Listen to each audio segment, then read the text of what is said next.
各位同學、各位朋友，大家好。今日係2026年7月4號星期六嘅時間。剛剛過去嗰個星期嘅4個交易日呢，因為一、二呢就係6月尾嘅操作，跟住之後星期三係公眾假期，咁啊跟住呢變翻星期四、五呢，你呢兩日就7月份嘅起步嚟嘅。咁啊最低就跌咗九，上個月6月最嚴重跌咗9支陰燭，去到22,500。咁上個星期攞22,500做好淡增持啊，不過冇跌穿過，好好彩個反彈真係去到23,500啦。咁啊，下個星期開始星期一先至，我估計係7月份第一個星期嘅話咧，先真正出七月份嘅方向。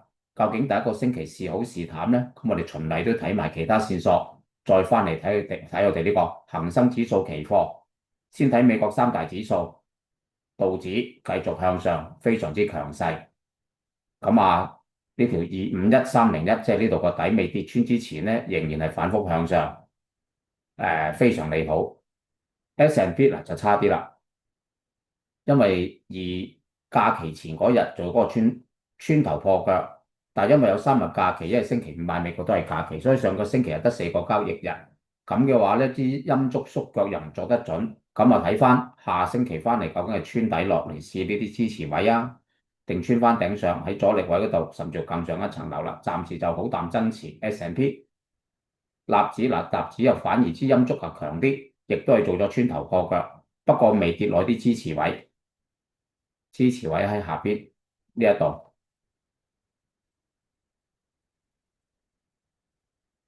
咁啊呢一度呢兩個位，咁啊如果下星期唔跌落嚟呢度，即係唔跌落嚟支持區啦，而有機會破翻呢個頂呢，就繼續上去挑戰啲阻力位。但係暫時又未咁一定話佢可以扶搖直上，因為最近呢消息上又好啦，加息上又好啦，都係對納指嘅形勢都唔係太理想住嘅。咁啊睇睇下星期個走勢，下星期完咗之後呢嘅走勢會比較容易得出啲答案。就係道指係咪繼續強勢啦？呢個係咪仍然好淡增持啦？呢個係仍然係未轉弱，就算唔係好好，都最多係喺呢啲阻力位、呢啲支持位度，最多做上落市啫。咁啊，要睇翻下星期嘅走勢。暫時咧，你話佢好差又唔算，咁啊好好亦都唔係，繼續觀望啦。我哋上證咧就上個月勉強都出咗隻叫陽燭。咁變咗而家呢兩個位呢，呢個7月份第一個交易日跌咗落去，但係佢冇穿底，咁所以呢兩個變咗阻力位，呢個變咗支持位，失守呢個試呢個，即係話失守咗呢個下降軌都跌，先有機會再試呢個低位或者跌。暫時上邊就3個頂，睇下下禮拜走勢係點啦。都暫時只可以話係審慎啫，唔敢太樂觀住啦。暫時上證就要再等到一支大陽燭出嚟，升穿咗呢個位，殺翻陰燭都升咧，轉翻晒好，先至可以對上證抱有樂觀啲嘅希望。嗱，反而啲金咧，今個7月份開始有啲起色。嗱，呢個咧睇得唔係太清楚，呢個圖就睇得清楚啦。啲金因為本身一路都弱，預咗佢弱噶啦，穿底嗱，但係穿咗呢個底之後咧，呢度跌咗好少。之前咧每次跌好多嘅，升5日跌10日，但係咧跌完呢10日之後咧，7月份連開3支陽燭。咁大家亦都可以睇下呢3支陽燭有咩啟示咧？啟示就係話咧，因為由呢度開始跌落嚟，揾到個頂之後一路跌咧，其實好友係未試過連開3支陽燭嘅，最多2支、2支、2支、2支。嗱，呢次係第一次出3支喺個底嗰度。咁當然，如果呢3支唔能夠升再穿底嘅，咪繼續沉底咯。反正都預佢跌㗎啦，繼續沉底啦。但係竟然如果呢度跌穿咗2個底，呢度一個，第二個底即係呢個。如果竟然下一星期係不跌反升，仲升翻喺4382、4400上邊咧，呢個3944有機會係底啦。咁即係話咧，會變成一就繼續反彈，或者呢度跌落嚟都唔穿底，再升都係反彈。咁當然啦，最叻就係話3支繼續升上去，就算有陰燭都唔跌嘅話咧，令到整個趨勢上嘅話咧，多過5日又多過6日嘅話咧，咁就更加利好啦。即係下個禮拜5個交易日，希望下個星期五做功課，啲金仍然喺4100樓上破唔破到4400或以上呢？下星期翻嚟就知道啦。暫時可以審慎樂觀少少先啲金，其他嗰啲股票呢，唔係太樂觀住，因為暫時都仲係出緊陰燭，兩支都係陰燭，最多話佢未穿底，但係未轉好。700阿里仍然喺低位徘徊，未得。1810只不過佢未跌翻到嚟20個3毫半，但係未轉翻好。3690努力緊，不過都未轉好。9618個形勢一樣，即係呢5隻呢個科網股呢，其實嚴格上呢，即係冇咁差啫，但係冇隻好。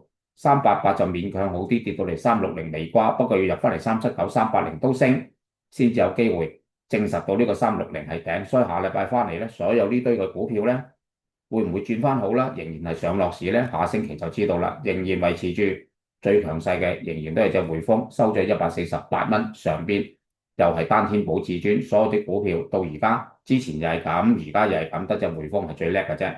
咁所以睇完晒啲股票之後嘅話呢，睇翻落呢個恒生指數啦。如果用月線圖去睇，上個月一定唔靚啦，係跌咗3000幾點。周線圖都未算好靚，兩支大陰燭。咁所以我哋呢邊嘅話呢，暫時係反彈緊。22299星期五收，夜期就冇乜特別，因為星期五晚係道指休息，所以暫時攞呢個250、300呢度做呢個好淡爭持位，失守23250、23000，即係呢度落嚟試低位22800、22500，再跌就試5條2同埋22000，呢個係不幸嘅睇法。但係樂觀啲嘅睇法就有機會繼續反彈。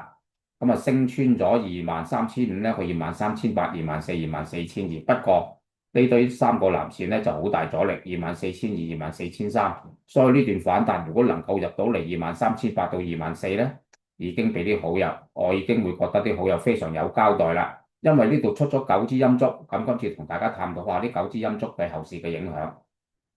暫時呢個圖。嗰個中間位23800，即係23800到24000，暫時係預期佢反彈嘅阻力。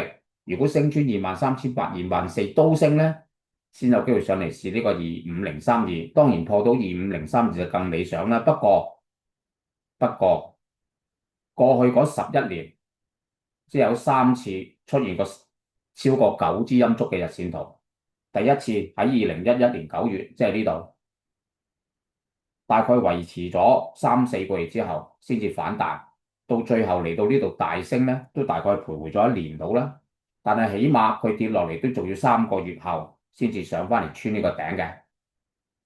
跟住第二次起碼有9支陰燭，就係2014年嘅9月，呢度做咗破腳穿頭，不過穿完頭之後再破腳，呢度維持咗嗰個穿頂呢，穿呢個340呢個頂呢6個月。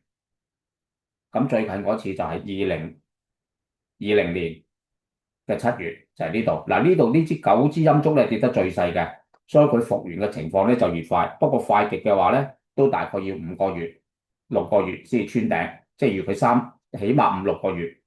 咁即係話，如果呢次能夠竟然係3個月內可以穿頂，奇蹟出現，1個月內爆頂嘅話咧就更瘋狂。咁但係咪爆咗頂一定升呢？未必，因為就算無論佢1個月好、3個月好、6個月好，爆呢個頂25032啦，都仲要睇企唔企得穩，即係話升穿咗呢個頂，好彩唔知幾多個月後，呢個變咗支持位，就不能夠跌翻入嚟呢個區間。如果唔係嘅話呢，有機會做穿頭破腳。要大利呢，最好就喺低位呢度行大概3-6個月。都跌唔死呢，然後有利好消息衝破呢個位，令到呢個位變支持，然後扶搖直上嘅話呢，咁就着數啦。即係話其實喺呢度打底時間越長，到時佢升穿嗰個頂，飛升向上嘅空間就會越大啦。咁睇下嚟緊嘅情況點樣去處理。咁當然，因為我哋每個禮拜做功課嘅話呢，咁就梗係逐個禮拜睇下呢個圖嗰個變化，然後再同大家探討未來嘅走勢啦。好啦，今日功課到此為止。希望大家亦都有個愉快嘅週末、週日假期。下星期一翻嚟再同啲好友或者淡友繼續進取地去攞利潤啦。大家今日到此為止先，拜拜。下個星期六再同大家做功課。